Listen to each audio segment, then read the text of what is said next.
Hey everybody, Norm here, and I am really grateful to be back talking to you about LabVIEW 2025 Q3 and some of the enhancements.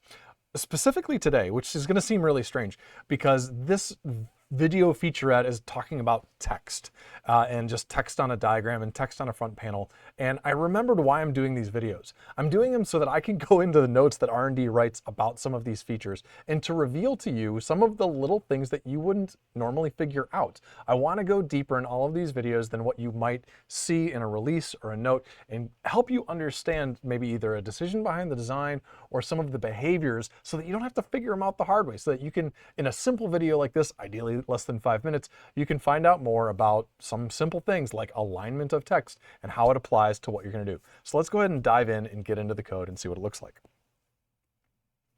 All right, so on the diagram that we've got here, we're going to start off on a diagram, and then we're going to work to the front panel. But the first thing to talk about here is the alignment of some of the nodes. So there's a variety of nodes that exist in LabVIEW, like the bundle and unbundle node on a diagram, that the text that you see here is currently in 2025 Q3 left justified. That's a behavior that we changed based off of some of the user feedback. It was maybe based off of the number of things that are there, or whatever it was, to see that as a difference. So let's just go ahead and see some of these images that we have as before pictures on a diagram of the different types. So the building of a waveform component or a digital waveform, you can see these parts down here. This is, once again, this is the before behavior. Some of the ones that you can see here for the event structure and so on. Also, I think another one is the timed loop, so the timed while loop or the timed for loop as well. All of those have that same type of text behavior.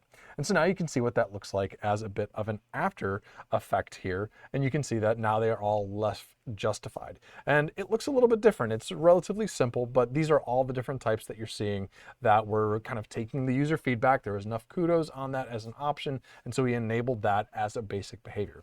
And so that's about all that you get from this individual feature. But let's talk about one that's going to get you a little bit further on the diagrams. So we're going to stay on the same diagram, and I'm going to go ahead and pull up Nigel. Now, this isn't a presentation about Nigel. If you want to hear about our AI advisor, I keep saying assistant in previous videos, it's our AI advisor, or your AI advisor. And I'm going to go ahead and take the large text associated with the description of this VI that you can see at the bottom there, and I'm just going to go ahead and paste it on the diagram as though it was I'm kind of documenting my diagram. And so I'm going to go ahead and take that there. I'm going to resize this a little bit, so bear with me. All right, and got it out of there. Let's go ahead and get out of there. There you go. So now you can see I've got a large text box here, but there's a lot of text that's in here that you're not seeing. And so one of the things that we want to go ahead and, or what we've done in this latest release, is now we have the ability to go ahead and right click visible items and enable a vertical scroll bar on this free floating text box. Now this is, I'm showing it on the diagram. All of the things that we're looking at are also possible on the front panel. So whatever you're doing, if you've got a large amount of text that you want to give your end users the ability to scroll through, that's now enabled, both in edit time and runtime. So let's see what that looks like.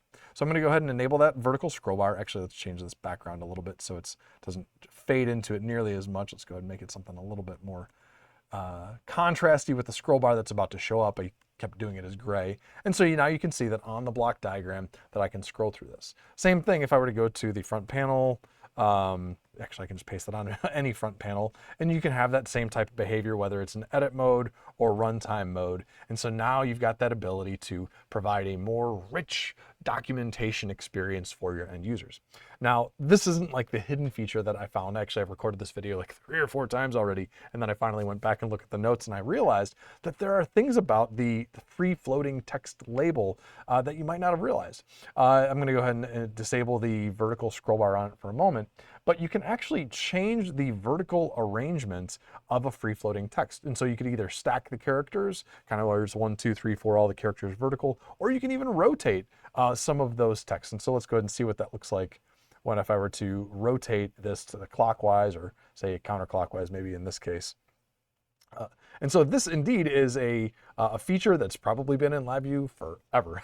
And I don't necessarily use it very much, but one of those little gotchas in this one is if you have done this for some reason, you no longer have the ability to, let's see if I can do the visible items, you cannot enable the vertical scroll bar. Or similarly, so if I were to put this as none, and if I were to set the vertical scroll bar on, you no longer have the ability to go ahead and change some of those other settings to stacked or clockwise. And so that's just a subtle feature that's in there that, once again, depending on if that matters to you or not, this is one thing that you do or don't get the ability to have. Another one that I caught within the developer notes as well is the horizontal. So this is another one where we're not enabling a horizontal scroll for the moment. I think it was just one of these things of like, let's get this in here and let's see what we get in terms of that functionality. Mostly because of, if I'm not mistaken, I have to go into edit mode here. It is for the word wrap. So that's another thing. I think if I do size to text, yeah, that's another thing. The vertical scroll bar goes away if size to text is enabled. So that's another one of those little features that depending on what you're enabling or disabling, that's just kind of a bit of a micro interaction that you should be aware of.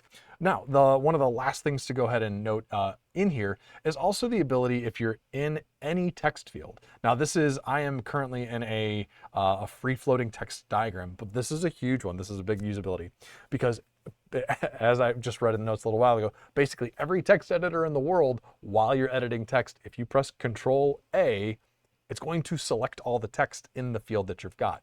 Every version of LabVIEW prior to this point, we defaulted to the behavior of selecting everything, either on the front panel or on the block diagram, or if it was in a text editing mode and you pressed Ctrl+A, I think it would, if it didn't select everything, it would insert just an A in line with the text. Now that of course is less than desirable and less than expected, and so that is a little feature that now I just pressed Ctrl+A and it selected all things there.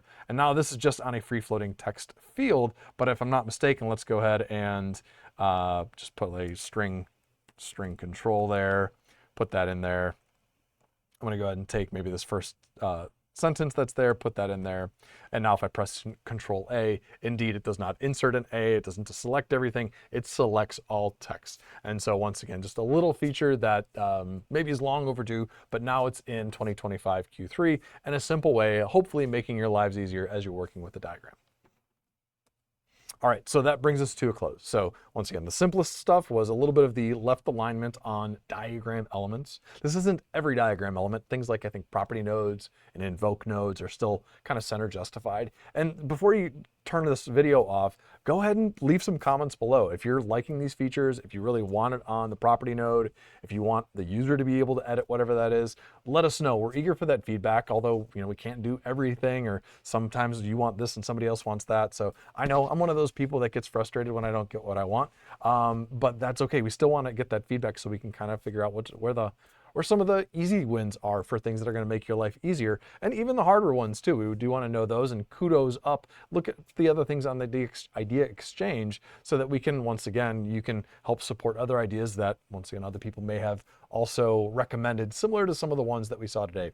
And hopefully that speeds up your LabVIEW programming, makes your diagrams cleaner, and makes your user experience better, whether it's on the diagram as scrolling around things to edit, or even on the front panel so that you can read things in the more compact format. So I look forward to seeing the next sessions. Oh, wait. For those of you stuck around, you get a bonus. For those of you who are international LabVIEW users, keep your eyes peeled for 2026 Q1. We're going to have even more important text-related changes coming down the pipe, ideally, that will influence your world a lot easier. Thanks.